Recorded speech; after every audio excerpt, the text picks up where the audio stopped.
तो चलिए हम लोग मजे के साथ में स्टार्ट करते हैं. We are going to begin the session. The title of the story you can see on the board.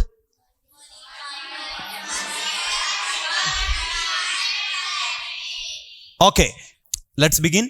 Now this is the title of the story. Money can't buy everything. पैसे से आप सब कुछ खरीद. Is it right? Let's read this story to know. Can't we really buy anything with the help of money? So let's begin the story. Nick is a 10 years old boy. Means excellent. सबको समझना एक एक line को. Nick कितने साल का बच्चा? 10 साल का. If I ask you after story, how old is Nick? So you can say that Nick is 10 years old boy. What do you have to say? Nick is 10 years old boy. Let's move on. He was the only son to his parents. वह अपने parents का only son इकलौता, only daughter इकलौती daughter. You got it? ऐसे. His father was a hard-working businessman and he could hardly spend time with his son. Now, बताओ सिद्धार्थ इसका मतलब क्या होगा? His father was a hard-working businessman and he could hardly spend time with his son. मुश्किल से ही time बिता पाते थे, मतलब he had no time for his son. Overall, in our own words we can say, right? चलिए next.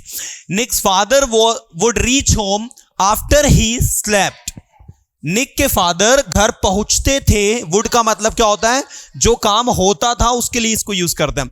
So Nick father would reach home. निक के father घर पहुंचते थे आफ्टर ही स्लेप्ट, उसके सोने के बाद, एंड लीव होम, और घर से निकल जाते थे, बिफोर ही वोक अप, उसके उठने के पहले, और स्लीप या फिर सोते रहते until he left for school, जब तक कि निक स्कूल के लिए नहीं निकल जाता.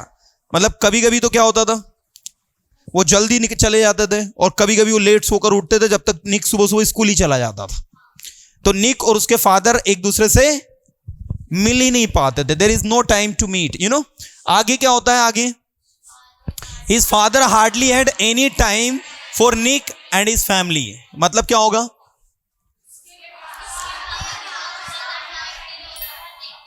Hardly it's an adverb. Okay, इसका हिंदी मतलब होता है मुश्किल से, परेशानी से. जैसे आपने कहा कि मुश्किल से उसने 2 रन ही बनाया था कि आउट हो गया, वो बोलते हैं ना इस तरीके से. He hardly made 2 runs. मुश्किल से वो वहां पहुंचा ही. He hardly reach there. मुश्किल से उसने 2 सेंटेंस बनाया कि उसका टाइम ओवर हो गया, बोलते हैं ना इस तरीके से. He hardly made 2 sentences, you know, then it's time got over. So this is the use. Actual में हार्डली जहां भी यूज होता है, इसका मतलब क्या होता है? ये एक एडवर्ब है जिसका मतलब होता है मुश्किल से. आप इसको प्रैक्टिकल टॉकिंग में भी यूज कर सकते हो. हाँ, कितना टाइम लगा? मुश्किल से उसने 2 मिनट बोला होगा. ही hardly spoke for 2 minutes. Right, ऐसे आप इसको इंग्लिश में भी बोला करें. इंग्लिश समझते हो ना? हिंदी और इंग्लिश का combo pack, that's called English. तो आप इंग्लिश में भी इसको यूज किया करें कि भाई हार्डली उसने 2 मिनट बोला, हार्डली उसने किया, लाइक इस तरीके से ना. चलो नेक्स्ट, आगे देखो. He could not अकंपनी him. अब देखो एक नई वर्ब आई है आपको. कौन सी? कहां है ये यहां पर है. अकंपनी का मतलब होता है किसी को साथ लेकर जाना, किसी को साथ में रखना या साथ लेकर जाना. That's called अकंपनी. You got it? अकंपनी मतलब क्या होता है? किसी को साथ में लेकर जाना. कुछ आ रहा समझ में? Very good. Okay, so he could not अकंपनी him. वो किसी को साथ में भी नहीं ले जा सकते थे. Okay, so he could not अकंपनी him. He could not अकंपनी him का मतलब क्या होगा बताइए? वो उसको साथ में भी नहीं ले जा सकता था. और द फैमिली, और फैमिली को, ना तो निक को ले जा सकता था, ना ही निक की फैमिली को. Next, just like any other boy, दूसरे अन्य लड़कों की तरह. अब ये जस्ट लाइक वाला कॉन्सेप्ट सभी अभी के अभी दिमाग में फिट कर लो. Just like any other boy, दूसरे अन्य लड़कों की तरह. Just like any other girl, just like any other student. मैंने आपसे पूछा रोहन कैसा है? How is Rohan? So just like any other student he is good. Just like any other student he is okay, he is good. दूसरे अन्य student की तरह वो कैसा है? ठीक है, अच्छा है, बढ़िया है. ओके, सो just like any other boy, दूसरे अन्य लड़कों की तरह, निक wanted to go outdoors with his father and have fun. क्या मतलब होगा इसका?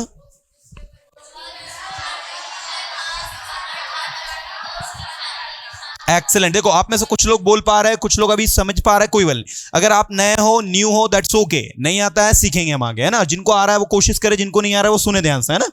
देखो just like any other boy, दूसरे अन्य लड़कों की तरह, निक वांटेड टू का मतलब होता है कोई काम हम करना चाहते थे। जैसे देखो मैंने कहा मैं इंग्लिश सीखना चाहता हूं, I want to learn English. मैं इंग्लिश सीखना चाहता था, एग्जैक्टली तो ऐसे ही देखो, Nick wanted to go outdoors. Nick कहां जाना चाहता था? बाहर, आउटडोर्स, इनडोर्स, है ना, विथ हिज फादर, अपने पापा के साथ में, एंड हैव फन। और यस, हैव फन मतलब क्या होता है? मजे करना, मस्ती करना, मौज करना, और अपने पेरेंट्स के, पापा के साथ एंजॉय करना चाहता था। वन डे, एक दिन, Nick was surprised to see his father at home in the evening. Wow, here the surprised, it's a V3 and also it's an adjective. इसका मतलब क्या होता है surprised का? चौंक गया, आश्चर्यचकित हो गया, surprised हो गया, shocked हो गया, you can say. Now what is saying? Dad, it's a big surprise to see you at home. Nick said. Nick ने क्या कहा? Dad, it's a big surprise. ये तो बहुत बड़ा सरप्राइज है. To see you at home. आपको घर पर नहीं, यहां सी का मतलब निकल रहा है बच्चों मिलना। क्या निकल रहा है? ठीक है, जैसे हम किसी से बोलते हैं tata bye, see you tomorrow. So see you tomorrow मतलब ये नहीं होगा कि मैं आपसे कल, आपको कल देखूंगा। इसका मतलब क्या है? मैं आपसे कल मिलूंगा। See you tomorrow, you got it. See you tomorrow मतलब मीट यू टुमारो। सी का मतलब क्या होता है? मीट भी होता है, मिलना भी होता है ना। ओके तो आपसे आज घर पर मिलकर, you know, it's a big surprise है, तो बहुत बड़ा सरप्राइज है आपको घर पर मिलना आपसे। निक सेड, निक ने कहा। तो उसके फादर का रिप्लाई क्या हो रहा है? Yes son, my meeting was cancelled and my next flight is delayed by 2 hours। My meeting was cancelled, मेरी मीटिंग क्या हो गई? कैंसल्ड हो गई। And my next flight is delayed by 2 hours, और मेरी जो नेक्स्ट फ्लाइट है वो 2 घंटे डिले है, देरी से है। सो आई एम एट होम, तो मैं कहां हूं अभी? घर पर हूं।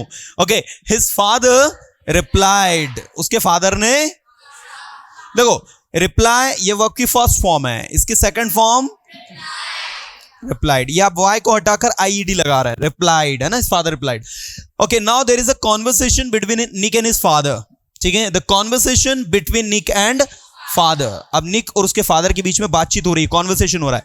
तो एक डायलॉग जो है, you know, that would be of the Nick and the second one would be of his father, right?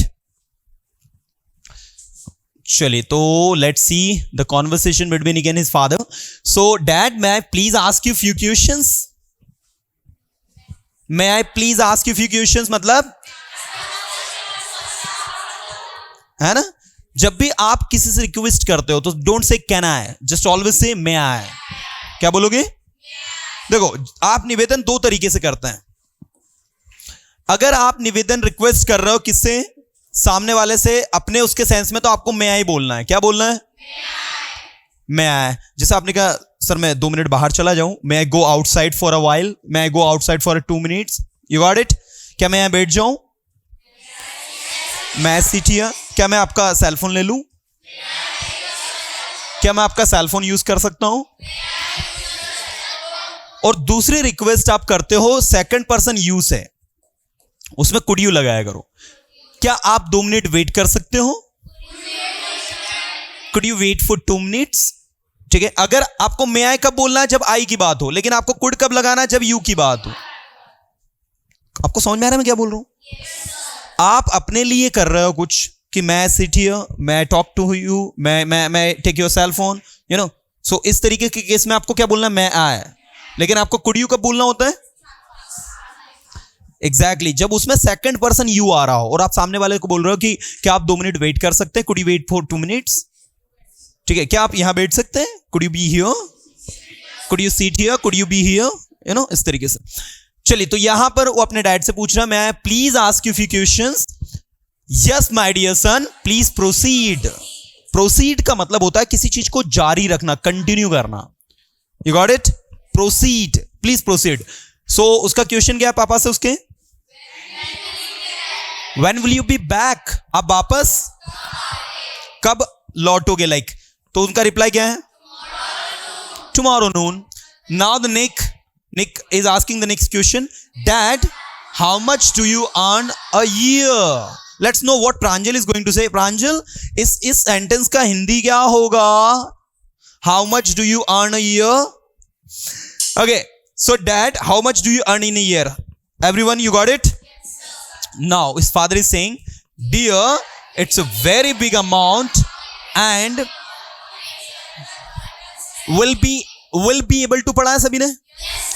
उसी will be able to को जब नेगेटिव करते हैं तो will का क्या हो जाता है? will not want में बदल जाता है. want be able to हो गया है ना. तो वही लिखा है कि बेटा ये बहुत बड़ा अमाउंट है और ये आप नहीं समझ सकोगे, नहीं समझ पाओगे. चलो आगे बढ़ते हैं. Okay dad, are you happy with the amount that you earn? Now you have to make the Hindi of this line. Okay dad, are you happy with the amount that you earn? उस हाँ no. Are you happy with the amount you earn? क्या आप उस amount से खुश हो जो आप? That's the Nick question. तो उनके father, yes my dear, I am very happy and in fact I am planning to launch our new branch and a new business in few months. Isn't that great? ये कब बोलते हैं हम? जब हम सामने वाले से जानना चाहे कि उसको सुन के कैसा लगा. Isn't that great? क्या बड़ी बात नहीं है? जैसे आप किसी से बात कर रहे हो, like मैंने कहा I like to eat chocolates, you know, chocolates they are very tasty, don't you like? मैंने सिर्फ इतना बोला, don't you, तो इसका मतलब क्या हो जाएगा? आपको नहीं है कि पसंद? आपको नहीं है कि पसंद? अरे होगी ना चॉकलेट्स, बस ऐसे. तो ये क्वेश्चन टेक की कैटेगरी में आता है. ये सिचुएशन जहां पर आप आंसर पहले बोल दो और सामने वाले से इन द एंड उसकी राय जानो कि वो इसके बारे में क्या सोचता है. देखो उन्होंने पहले क्या कहा? Yes, my dear, I'm very happy. And in fact, I'm planning to launch our new branch and a new business in few months. Isn't that great? क्या ये बड़ी बात नहीं है? मतलब ऐसा वो जानना चाह रहा है इस तरीके से. तो वो क्या बोल रहा है कि मैं बहुत खुश हूं और इनफैक्ट वास्तव में आई एम प्लानिंग, मैं प्लान कर रहा हूं टू लॉन्च करने की अवर न्यू ब्रांच, एक new branch and a new business, और एक नया business in few months. Getting everyone? So, yes dad, I'm happy to hear that. हाँ पापा, मुझे सुन के अच्छा लगा. I'm happy to hear that. मुझे सुनकर कैसा लगा? मैं खुश हुआ. Like hear that, right? Hear और listen, दो वर्ड होते हैं सुनने के लिए. Next, so do you have any other questions, Nick? Miss क्या होगा? Nick, do you have any other question? क्या तुम्हारा और कोई प्रश्न है, और कोई क्वेश्चन है? Yes father, I do have one more question. अब आप एक नोटिस कर रहे हो, मेरे पास क्वेश्चन है तो आई हैव क्वेश्चन होता है, लेकिन आई डू हैव लगा है. ये सिचुएशन कहलाती है एम्फसाइज करना. इनको कहते हैं एम्फैटिक सेंटेंस. क्या कहते हैं? जिस देखो मैंने कहा मेरे पास एक बाइक है, आई हैव अ बाइक, और जब आप कहते हो मेरे पास बाइक है ही एक bike, I do have a bike. ऐसे ही निक भी बोल रहा है, yes father, I do have a one more question. मेरे पास एक क्वेश्चन है ही, मुझे पूछना ही है आपसे. You got it? तो आई डू हैव कब बोलना होगा आपको? जब आप खुद ज्यादा एक्साइटेड और आपको जानना ही हो कुछ, आप एम्फसाइज कर रहे हो उस पर्टिकुलर चीज पर.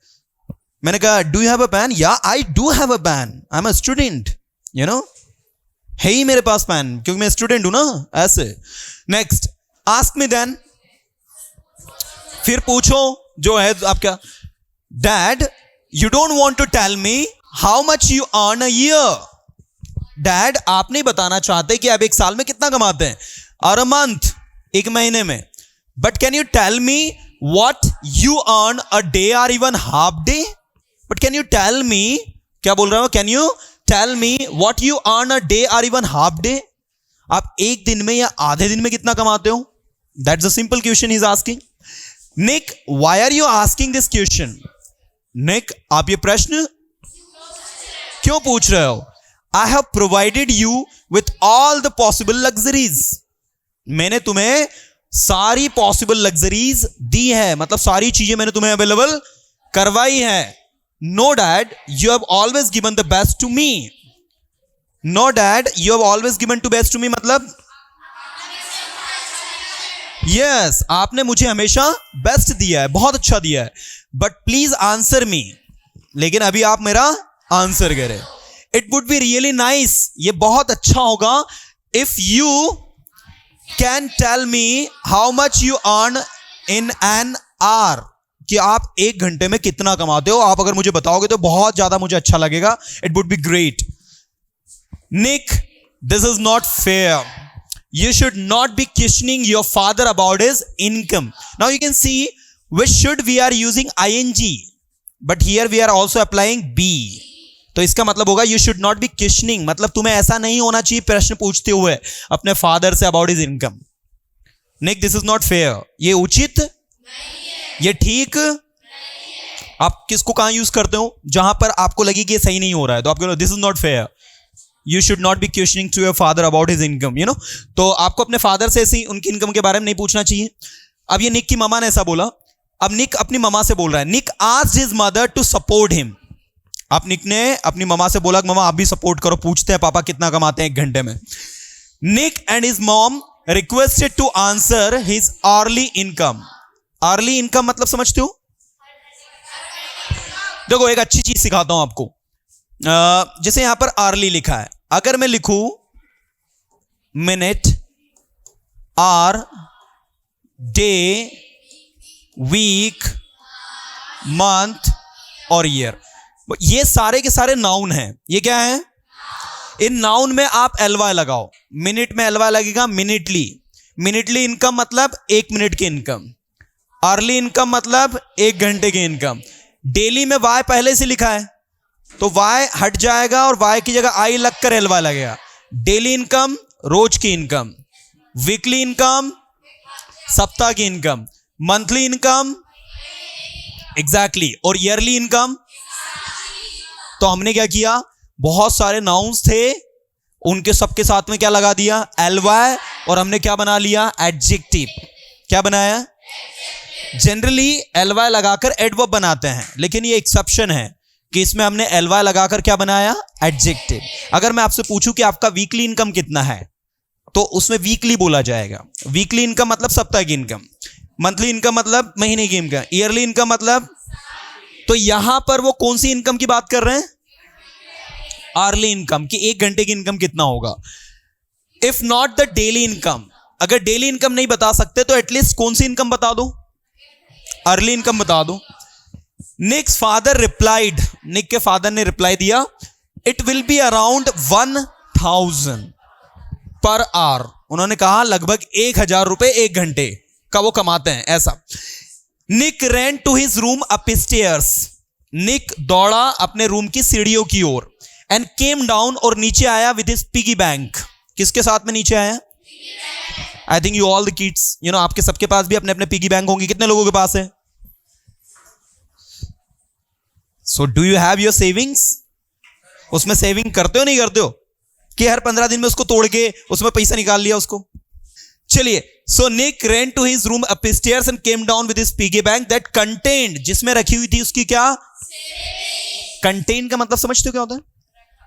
कोई चीज का रखा हुआ होना. इसी कंटेंट से बना है कंटेनर. क्या बना है? इसमें ER लगा दो तो कंटेन से क्या बना है? अब कंटेनर, यू अंडरस्टैंड, जिसमें सामान रखा होता है उसको कहते हैं. आगे देखो, dad I have 3000 in this box.